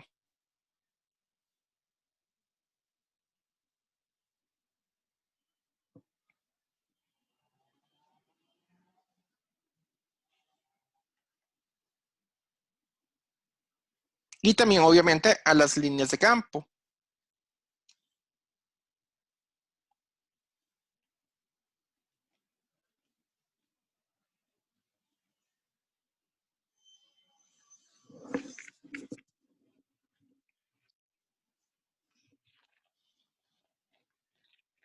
Déjeme ver si puedo hacer otro ejemplo fácil.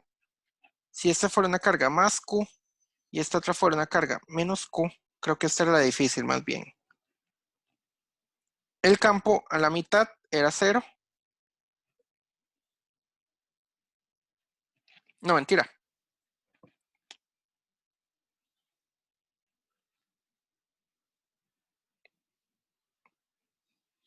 El campo hace líneas de este estilo.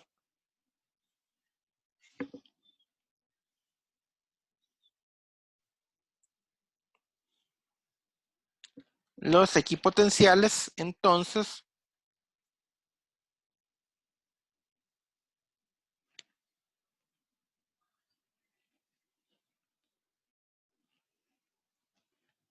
son más o menos de este estilo. Son círculos hacia acá, esferitas hacia acá, o casi esferas, en realidad son esferas muy deformadas.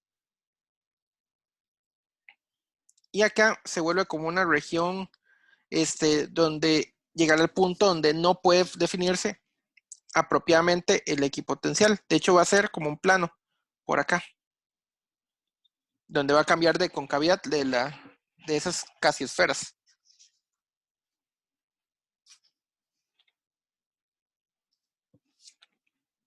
Ujú.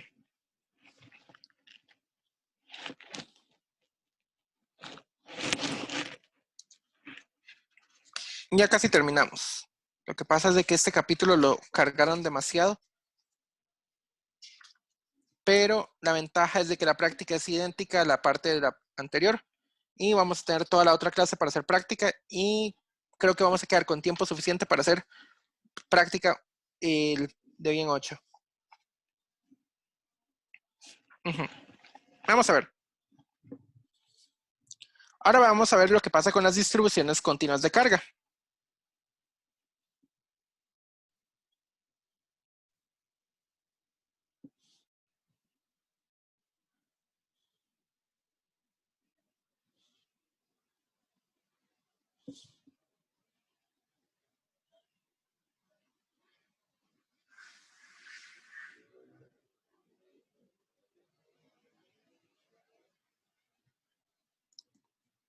Hay dos caminos posibles para encontrar esto. Uno,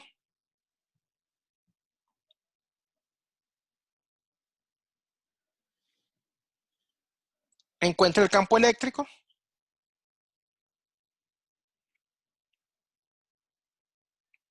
Ya sea por ley de Gauss o por definición. Y calcule el delta V a partir de menos la integral de A hasta B de punto de S. Es el primer camino. Muchas veces el camino más impráctico, porque la idea es más bien encontrar V para no tener que encontrar E.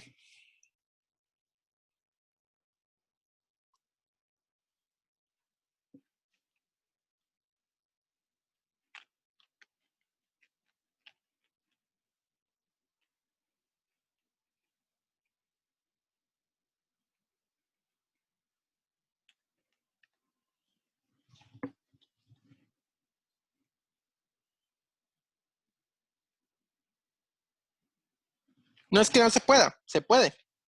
Simplemente es que es más fácil muchas veces aplicar la definición de potencial y no tener que pasar nunca por el campo eléctrico. Además, la idea es no tener que usar vectores.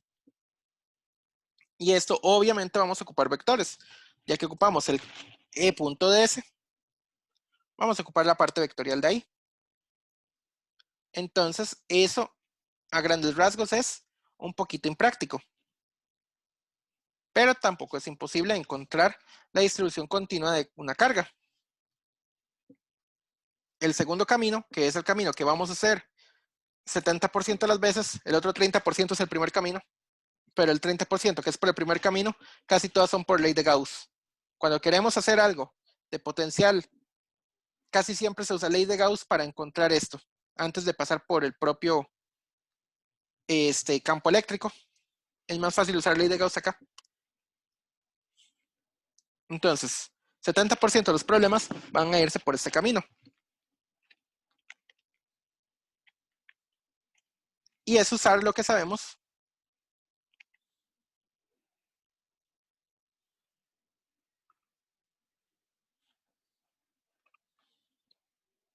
de distribuciones discretas.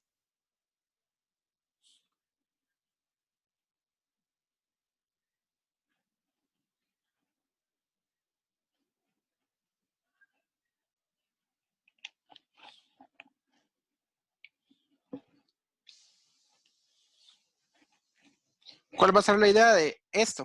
Tenemos una pelota cargada acá, una masa ahí medio deformada, y quiero calcular el potencial en algún punto. Digamos que quiero calcular el potencial acá. Entonces, que empiezo igual que la vez pasada. Un pedacito de carga de esta pelota cargada. Esa masa cargada, deforme, todo lo que quieran. Va a tener aquí un pedacito de carga de Q. Misma historia la vez pasada.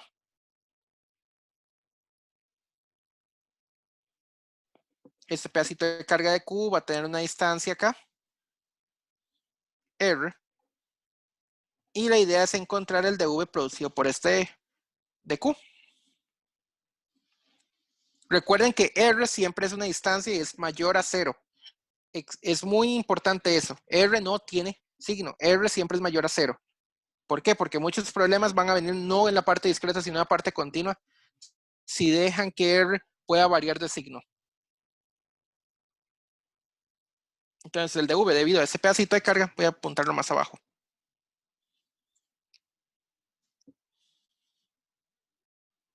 El dV, debido al pedacito de carga que teníamos ahí, va a ser igual a la K por el dQ entre esa R.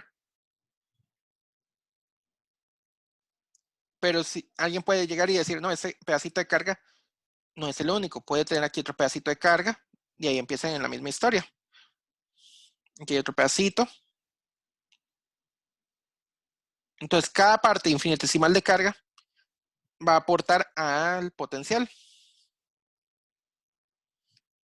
Vean que estoy usando aquí el potencial con referencia al infinito.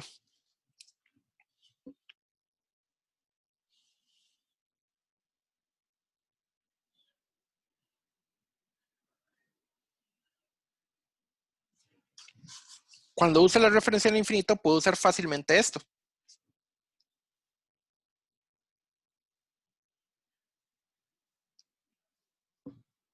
Entonces, el dV, perdón, el V va a ser igual a la integral K de Q entre R. Y solo integro sobre el cuerpo. Recuerden que eso es muy importante. Ustedes están integrando donde existe carga. Si no hay carga en tal parte, ahí la integral no hay aporte. Eso es 0 para la integral. Solo se integra donde existe carga.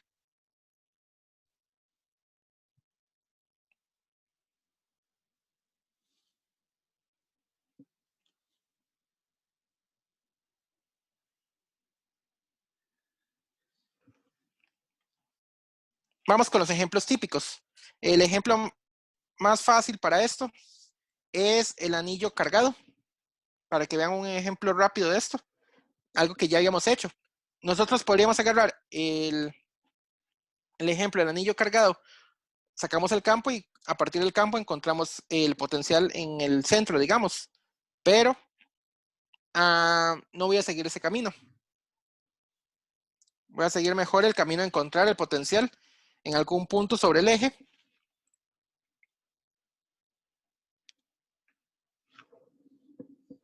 Entonces, ejemplo, el anillo uniforme con carga Q.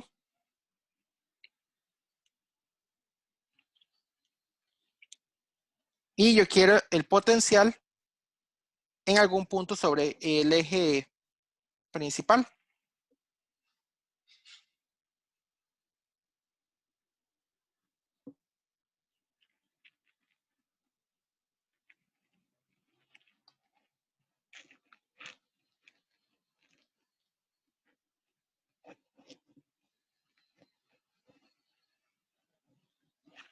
Mismo ejemplo de la vez pasada, solamente que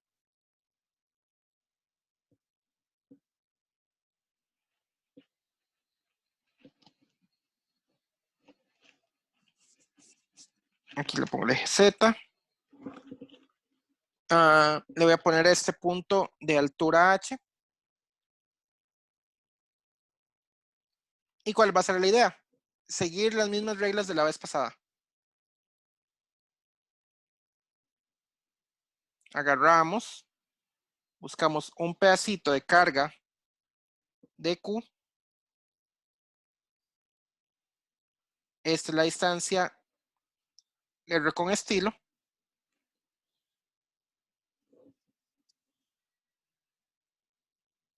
Bueno, no le puse el radio. Le voy a poner radio R.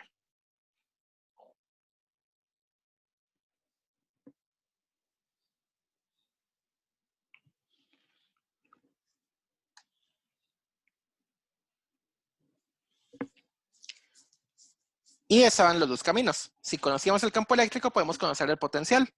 Sin embargo, es impráctico. La idea es encontrar el potencial sin tener que pasar por el campo eléctrico. O al menos es la idea de la mayoría de veces. Perdón. Es la idea de la mayoría de veces.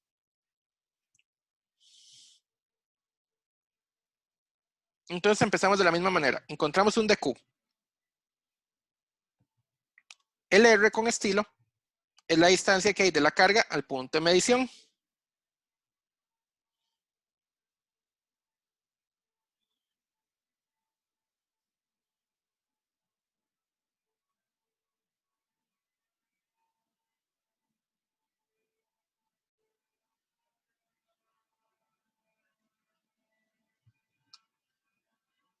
Siguiendo este mismo camino, entonces esto es V es igual a la integral sobre el anillo de K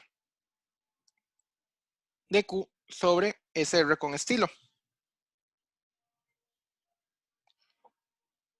Encontramos R con estilo por Pitágoras. Vemos que esto es un triángulo rectángulo. Por Pitágoras esto es h cuadrado más R mayúscula al cuadrado. La distribución es uniforme, por lo tanto, entonces el Q se distribuye uniformemente por todo el anillo. Y esto nada más lo reemplazamos por lambda de Q, donde lambda es una constante.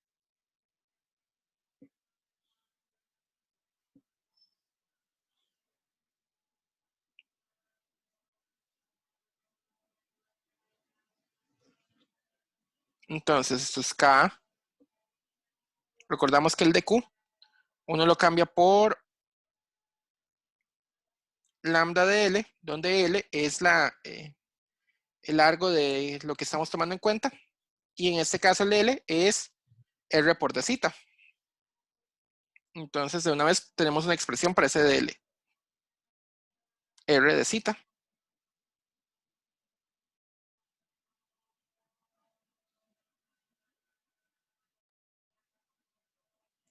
Dividido entre la raíz cuadrada de h cuadrado más r cuadrado.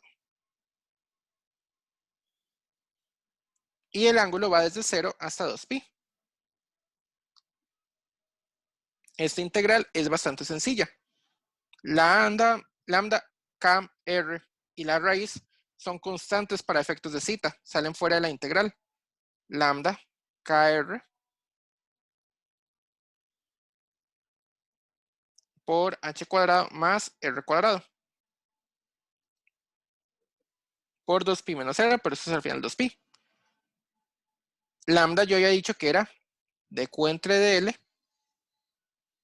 pero eso es igual a dq entre r de zeta. Pero también como lambda es constante, ya que es una distribución uniforme, es la carga total entre la longitud total del anillo, o sea, la circunferencia del anillo, 2pi por r mayúscula.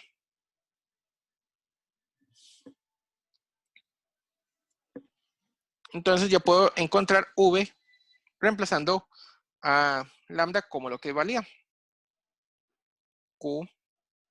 K por Q por R por 2pi dividido entre 2pi por R, la raíz de esa cosa, h cuadrado más r cuadrado,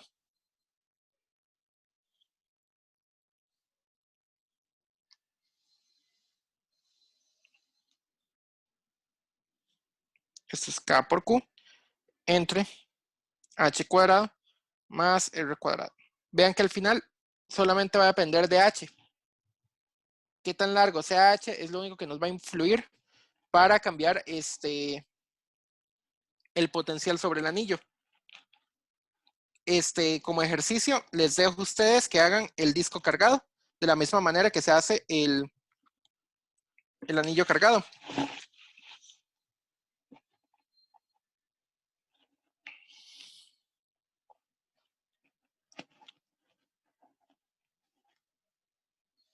Ese es un ejercicio para ustedes.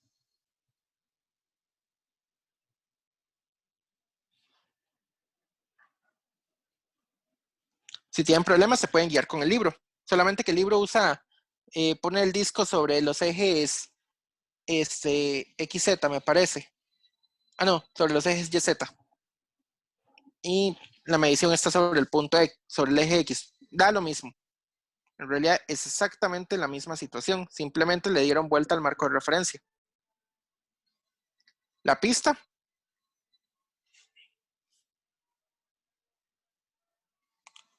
Use el campo del disco.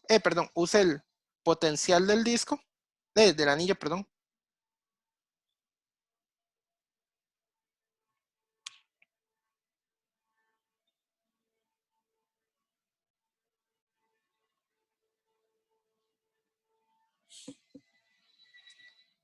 Entonces, el Q del anillo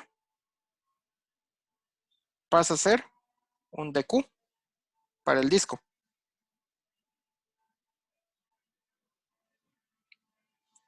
El R del anillo pasa a ser el R para el disco. Y el R debe ser integrado desde 0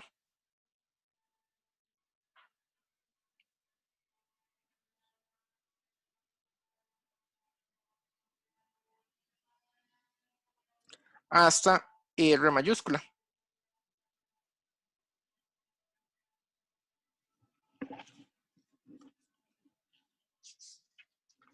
Bueno, casi hemos terminado la materia del capítulo. Lo que pasa es que quiero terminar de verdad la materia para que la otra clase hagamos ejemplos. El detalle es que ya estamos sobre tiempo y no nos va a terminar. Pero ya habíamos visto parte de esto. Entonces lo que queda son conductores y con eso voy a empezar la otra clase. Pero eso es rápido. Conductores y con esto empieza la otra clase. Entonces,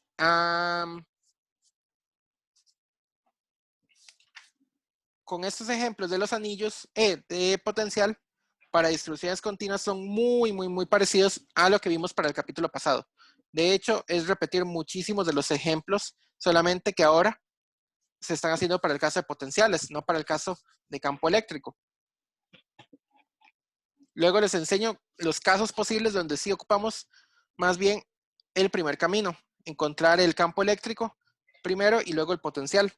Eso es casi siempre cuando no es tan fácil poner la referencia en el infinito, o cuando es imposible poner la referencia en el infinito. Es cuando nos guiamos de la ley de Gauss. Bueno, los dejamos hasta acá y nos vemos en la otra clase. Mucha suerte. Bueno, profe, gracias.